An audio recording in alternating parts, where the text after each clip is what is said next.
Hey friends, it's Shirley Bovshow from the Home and Family Show, and today I want to solve that problem you have. What do you do with your orchid after it's finished blooming? I know a lot of you just throw it away. You say, oh, it's dead. But take a look at how beautiful. Let me just tempt you into wanting to have more of this gorgeousness in your house.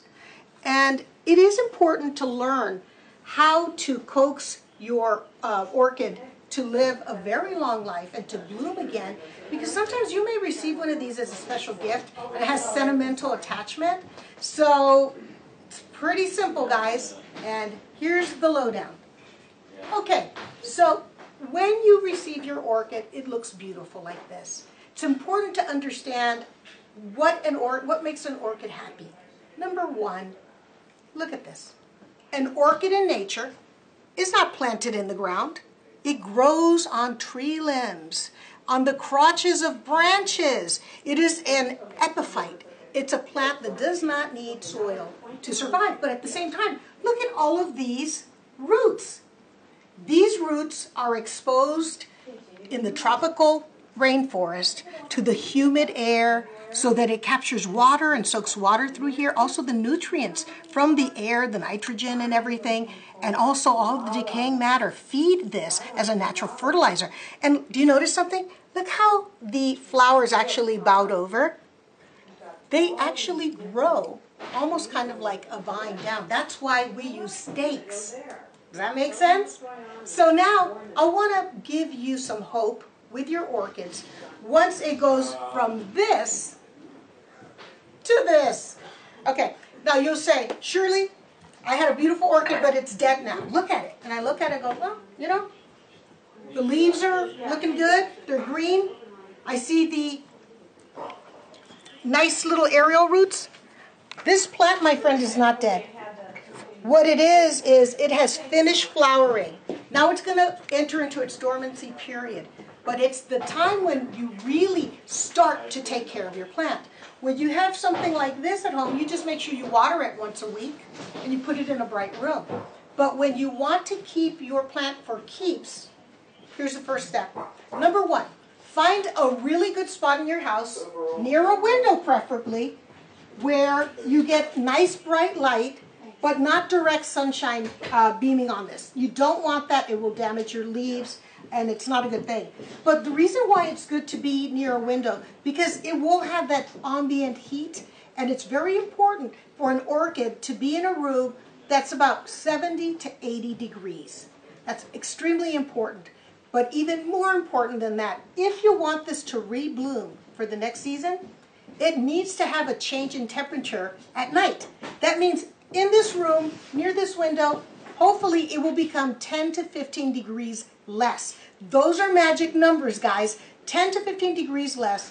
And then what happens is this will then hasten to create more buds for the next season. So remember, put it near a window where it's bright, not direct sunlight, and make sure that the temperature changes from day to night by about 15 degrees.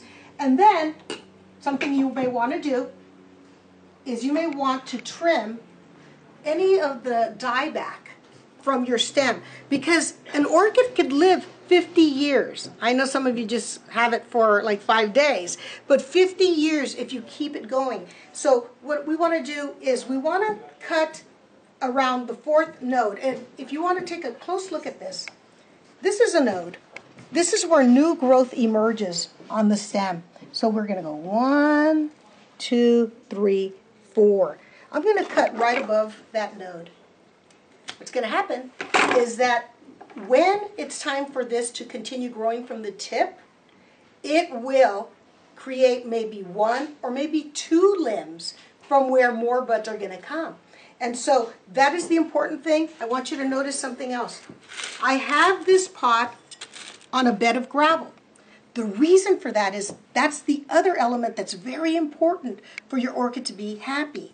It needs humidity. Now, if you're in a dry room, which most of us are, it does not give it enough humidity. So if you put it on a bedrock of rocks, you put some water in here, what happens is the water evaporates, so it creates a beautiful humid dome for your plant.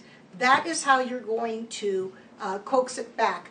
Another thing that's really important, well, when you have a plant that's this beautiful, I've heard people say, what kind of orchid food should I feed it? Should I fertilize it? Well, I do suggest that you have a specific orchid food or something that promotes blooms and flowers, but this is not the time to fertilize your orchid. Not when it's in full bloom, friends. When it stops blooming, when you bring it over and you give it this ideal situation, that is when you want to put your orchid on a feeding schedule.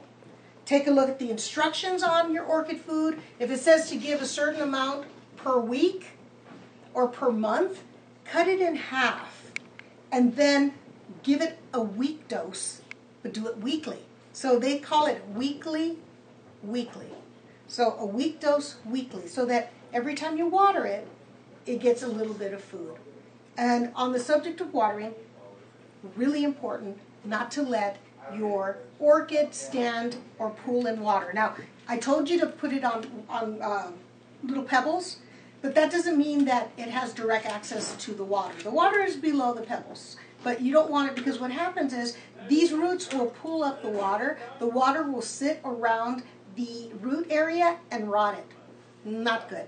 And that, it just defeats the purpose. So very important that when you do water it, you want to water it completely, which I mean just get the water through, make sure that it's coming out from the bottom completely, and if it starts to overflow, make sure to rinse it out. But you want to do that at least once a week. Once, twice maybe, but once a week. Full, nice watering, let go, do not get the leaves wet. Now, if you want to understand, once it starts to grow, maybe in a few months, the way an orchid blooms is important to know. First of all, take a look at this beautiful little orchid. It's got this long stem, got all these beautiful little buds. Well, the way it works is it starts to open from the bottom. So this was the first bud that opened up, then this one. Now this one is opening, and now we've got some more coming along. So this is important to know, because when you go out and you buy an orchid plant for yourself or as a gift, you don't want to buy one that doesn't have any buds. Because then what's going to happen is, as soon as these are tired, there's no more orchid flowers until next season, if they do what I just showed you and take care of it correctly. So that's a hot tip, guys, for when you buy your orchids. Make sure they've got buds. Again, don't throw away your beautiful orchid. Once it stops flowering, it's got life in it for many years. Some people have 50, 60 years with the same orchid being passed down in the family. They're gorgeous. They're works of art. So anyway, make sure it drops in temperature 10 to 15 degrees from day to night. Make sure it gets nice bright light, no direct sunlight. Make sure that it has humidity around it. Put it on pebbles and give it a little cut along the 4th node and fertilize it. Okay? A lot of work, but it's so worth it. And then, guess what's going to happen? Your orchid's going to rebloom again. And no one is smarter than this chick. Oh, no I one. love you. I love Okay. you. I just wanted to bomb you. I give you some money. I love you, Shirley. I give you money. I love you, Orly. She's so cute. Okay, guys. Got it? Now we know how to take care of our orchids, bring them back to life. Hey, if you like these tips and you want more, watch me on the Home and Family Show weekly on the Hallmark Channel. And you know what? Visit their Facebook page. And visit my Facebook page, Shirley Bovshow's Garden World Report. Bye-bye.